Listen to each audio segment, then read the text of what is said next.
दोस्तों, सोचिए एक ऐसा पड़ोसी देश जो सुबह की चाय से लेकर त्योहारों की मिठास तक हर चीज के लिए अपने सबसे बड़े पड़ोसी पर निर्भर हो, और फिर अचानक उसी पड़ोसी के फैसले उसकी पूरी अर्थव्यवस्था की धड़कनें तेज कर दें।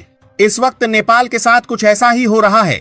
एक तरफ भारत ने चीनी के निर्यात पर बड़ा ताला लगा दिया है, तो दूसरी तरफ अचानक नेपाली चाय कारोबार को राहत देकर ऐसा संकेत दिया है जिसने पूरे दक्षिण एशिया की राजनीति और व्यापार में नई हलचल पैदा कर दी है। सवाल यह है कि आखिर भारत एक हाथ से दबाव और दूसरे हाथ से राहत क्यों दे रहा है? क्या इसके पीछे सिर्फ व्यापार है या फिर कोई बहुत बड़ी रणनीति तैयार हो रही है? दरअसल भारत सरकार ने हाल ही में चीनी के निर्यात पर बड़ा फैसला लेते हुए कच्ची, सफेद और रिफाइंड चीनी के एक्सपोर्ट पर सितंबर 2026 तक रोक लगा दी। सरकार का कहना है कि देश में कीमतों को नियंत्रण में रखना जरूरी है, क्योंकि मौसम की अनिश्चितता और कमजोर गन्ना उत्पादन आने वाले महीनों में सप्लाई पर असर डाल सकते हैं। भारत दुनिया का दूसरा सबसे बड़ा चीनी निर्यातक है, इसलिए इस फैसले का असर सिर्फ भारत तक सीमित नहीं रहा। सबसे ज्यादा बेचैनी नेपाल में देखने को मिली। नेपाल पहले ही घटते घरेलू उत्पादन से जूझ रहा है। सरकारी आंकड़ों के अनुसार नेपाल का सालाना चीनी उत्पादन घटकर करीब 1,20,000 टन रह गया है, जबकि पहले यह लगभग 1,55,000 टन था। दूसरी तरफ नेपाल की हर महीने की जरूरत 20 से 25,000 टन के बीच है। ऐसे में भारत से होने वाली सप्लाई नेपाल के लिए किसी लाइफलाइन से कम नहीं मानी जाती। अब जब भारत ने अचानक एक्सपोर्ट पर ब्रेक लगा दिया, तो नेपाल में डर फैलने लगा कि आने वाले त्योहारों, दशहरा त्योहार और छठ के समय बाजारों में चीनी की भारी कमी हो सकती है। हालांकि नेपाल सरकार लगातार जनता को भरोसा दिला रही है कि उसके पास पर्याप्त स्टॉक मौजूद है और अगले 8 महीने तक घरेलू मांग पूरी हो जाएगी। लेकिन अंदरखाने डर अभी भी बना हुआ है, क्योंकि नेपाल अच्छी तरह जानता है कि अगर भारत लंबे समय तक एक्सपोर्ट बंद रखता है तो बाजार में कीमतें अचानक आसमान छू सकती हैं। लेकिन कहानी यहीं खत्म नहीं होती। इसी तनाव के बीच भारत ने अचानक नेपाल को एक बड़ी राहत भी दे दी। करीब 19 दिनों तक चली परेशानी के बाद भारत ने नेपाली चाय पर लगाए गए सख्त टेस्टिंग नियमों में ढील दे दी। पहले हर चाय खेप का नमूना लेकर कोलकाता की लैब में टेस्ट करना अनिवार्य कर दिया गया था। इस वजह से सीमा पर ट्रक कई दिनों तक फंसे रहते थे। रिपोर्ट आने में 10 से 14 दिन लग जाते थे और नेपाली कारोबारियों को भारी नुकसान उठाना पड़ रहा था। झापा से पानी टंकी बॉर्डर के रास्ते भेजी गई कई खेपें 2-2 हफ्ते तक अटकी रहीं। व्यापारियों का कहना था कि टेस्टिंग खर्च और देरी ने कारोबार की कमर तोड़ दी है। नेपाल के उद्योग जगत ने इसे व्यापार में अनावश्यक बाधा बताया, जबकि भारत ने कहा कि यह कदम क्वालिटी कंट्रोल और मिलावटी चाय को रोकने के लिए जरूरी था। फिर अचानक तस्वीर बदल गई। भारत ने नियमों में नरमी दिखाते हुए घरेलू बाजार में बिकने वाली नेपाली चाय को अनिवार्य परीक्षण से छूट दे दी। इसके बाद सीमा पर रुकी खेपें दोबारा चलने लगी और नेपाली चाय कारोबारियों ने राहत की सांस ली। नेपाल टी प्रोड्यूसर्स एसोसिएशन के अध्यक्ष आदित्य पराजुली ने इसे बड़ा राहत भरा फैसला बताया। वहीं व्यापारियों का कहना है कि अब सीमा पर देरी और अतिरिक्त खर्च दोनों कम होंगे। लेकिन असली सवाल अब भी वही है, आखिर भारत ऐसा क्यों कर रहा है? एक तरफ चीनी पर सख्ती और दूसरी तरफ चाय पर राहत। क्या यह सिर्फ आर्थिक फैसला है या फिर इसके पीछे बहुत बड़ी कूटनीतिक चाल छिपी हुई है? दरअसल भारत इस समय नेपाल को एक साफ संदेश देता दिखाई दे रहा है। संबंध मजबूत रहेंगे, लेकिन नियम भारत की शर्तों पर तय होंगे। भारत यह दिखाना चाहता है कि वह पड़ोसी देशों की मदद करने को तैयार है, लेकिन अपनी घरेलू जरूरतों और सुरक्षा को सबसे ऊपर रखेगा। यही वजह है कि जहां भारत ने अपने लोगों के लिए चीनी बचाने के लिए निर्यात रोक दिया, वहीं दूसरी ओर नेपाल की अर्थव्यवस्था को पूरी तरह झटका न लगे, इसलिए चाय पर नरमी भी दिखाई। अब नेपाल के अंदर भी एक नई बहस शुरू हो चुकी है। कई नेपाली विशेषज्ञ कह रहे हैं कि भारत पर जरूरत से ज्यादा निर्भरता भविष्य में बड़ा खतरा बन सकती है।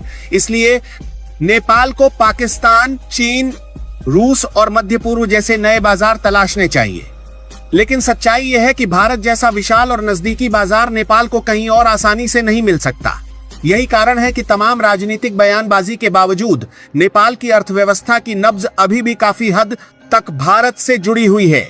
और दोस्तों, आने वाले महीनों में यही रिश्ता दक्षिण एशिया की राजनीति का सबसे दिलचस्प मोड़ बन सकता है, क्योंकि अगर भारत ने घरेलू संकटों के कारण और सख्त फैसले लिए तो नेपाल जैसे छोटे देशों पर उसका असर और गहरा होगा। लेकिन अगर भारत समय समय पर राहत देता रहा तो पड़ोसी देशों की निर्भरता और भी बढ़ सकती है। अब देखना यह होगा कि नेपाल भारत के साथ अपने रिश्ते को और मजबूत करता है या फिर नए साझेदारों की तलाश में कोई बड़ा कदम उठाता है। दोस्तों, ऊपर से देखने पर यह मामला सिर्फ चीनी और चाय का लगता है, लेकिन अगर गहराई से देखा जाए तो इसके पीछे दक्षिण एशिया की एक बहुत बड़ी खामोश लड़ाई छिपी हुई दिखाई देती है। और सबसे दिलचस्प बात यह है कि इस लड़ाई में गोलियां नहीं चल रही, बल्कि बाजार, सप्लाई और रोजमर्रा की चीजों को हथियार बनाया जा रहा है। नेपाल इस समय एक ऐसे जाल में फंसता दिख रहा है जहां उसे हर कदम बहुत सोच समझ कर रखना होगा, क्योंकि भारत ने इस बार जो किया उससे नेपाल को एक बहुत बड़ा संकेत मिला है। संकेत ये कि आने वाले समय में सिर्फ सेना या राजनीति नहीं, बल्कि खाना, दवा, तेल, चीनी और व्यापार ही सबसे बड़ा दबाव बनाने वाले हथियार बनेंगे। अब सोचिए, अगर सिर्फ चीनी के निर्यात पर रोक लगने से नेपाल में डर और बेचैनी फैल सकती है, तो भविष्य में अगर किसी और जरूरी चीज पर इसी तरह की रुकावट आई तो क्या होगा?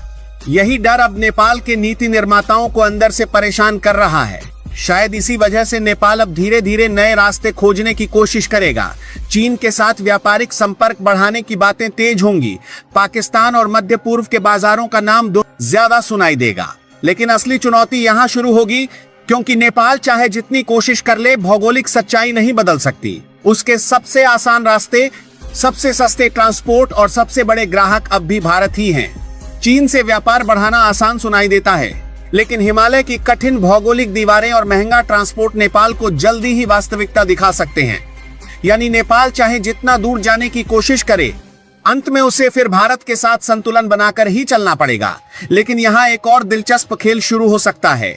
भारत शायद अब नेपाल के साथ कंट्रोल्ड रिलेशनशिप की नीति अपनाए, मतलब पूरी तरह दबाव भी नहीं और पूरी तरह खुली छूट भी नहीं। जब जरूरत हो तब राहत, और जब जरूरत हो तब सख्ती। यही वजह है कि चीनी पर रोक लगाई गई, लेकिन चाय पर राहत भी दे दी गई। इससे भारत ने नेपाल को आर्थिक रूप से झटका भी दिया और साथ ही यह भी दिखाया कि अंतिम राहत की चाबी अब भी नई दिल्ली के पास है। आने वाले समय में नेपाल के अंदर भारत विरोधी भावनाओं को हवा देने की कोशिश भी बढ़ सकती है।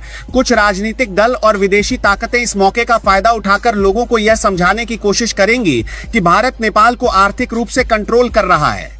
लेकिन यहाँ सबसे बड़ा ट्विस्ट ये होगा कि आम नेपाली व्यापारी शायद इस सोच से पूरी तरह सहमत न हो, क्योंकि उनका मुनाफा, उनका व्यापार और उनकी रोजी रोटी सीधे भारतीय बाजार से जुड़ी हुई है। और दोस्तों, सबसे बड़ा खतरा अभी सामने नहीं आया है। असली खतरा तब होगा जब नेपाल के लोग जरूरत की चीजों का स्टॉक जमा करना शुरू कर देंगे, क्योंकि बाजार में डर हमेशा असली कमी से ज्यादा खतरनाक होता है। अगर लोगों को लग गया कि आगे संकट आने वाला है, तो अचानक जमाखोरी बढ़ेगी, कीमतें भागेंगी और फिर नेपाल सरकार के सारे दावे कमजोर पड़ सकते हैं। एक और बड़ा संकेत इस पूरे मामले में छिपा है। भारत अब शायद अपने पड़ोसियों के साथ पुराने भावनात्मक रिश्तों से ज्यादा व्यावहारिक रिश्तों की तरफ बढ़ रहा है। पहले भारत अक्सर पड़ोसी देशों को विशेष छूट देता था, लेकिन अब तस्वीर बदलती दिख रही है। अब भारत पहले अपने घरेलू बाजार, अपनी जनता और अपनी आर्थिक सुरक्षा को प्राथमिकता दे रहा है। इसका असर आने वाले वर्षों में सिर्फ नेपाल ही नहीं, बल्कि बांग्लादेश, श्रीलंका और दूसरे पड़ोसी देशों पर भी दिखाई दे सकता है। और सबसे चौंकाने वाली बात यह हो सकती है कि भविष्य में नेपाल खुद दो हिस्सों में बंटा दिखाई दे। एक वर्ग ऐसा होगा जो भारत के साथ मजबूत रिश्तों को जरूरी बताएगा, जबकि दूसरा वर्ग नए साझेदारों की तरफ झुकने की कोशिश करेगा। यही अंदरूनी खींचतान नेपाल की राजनीति को और अस्थिर बना सकती है। अब पूरी कहानी का सबसे रहस्यमयी सवाल यही है, क्या भारत सिर्फ अपने घरेलू संकट संभाल रहा है, या फिर वह धीरे धीरे पूरे दक्षिण एशिया में आर्थिक ताकत का ऐसा जाल बुन रहा है जिसमें पड़ोसी देश चाहकर भी उससे दूर नहीं जा पाएंगे? यही वो सवाल है जिसका जवाब आने वाले महीनों में पूरे एशिया की राजनीति बदल सकता है।